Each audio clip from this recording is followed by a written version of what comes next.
Okay, we move on to another question, which I'll ask Mr. Michael Mack to answer in the first place.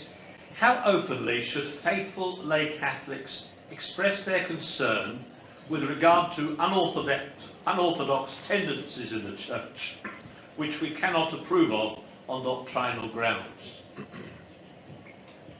I think it's really very important for all of us to remember the diabolical disorientation that Sister Lucia of Fatima spoke of, and to anticipate that disorientation. There are several things to consider when it comes to resistance. Number one is your audience. Make sure when we resist that we understand who our audience is. Because if they're unprepared for our harsh language or our accurate language about what's happening to Mother Church, we run the risk of running them right out of the church. So we need to be very careful in the language that we use. We also need to understand that Pope Francis, for example, is not the beginning of this. He's a consequence of this. He's also not the end of it. There will be another Pope. So at some point during this process, there's going to be another Pope who will succeed him, unless it's the end of the world. And if it's the end of the world, well, so what?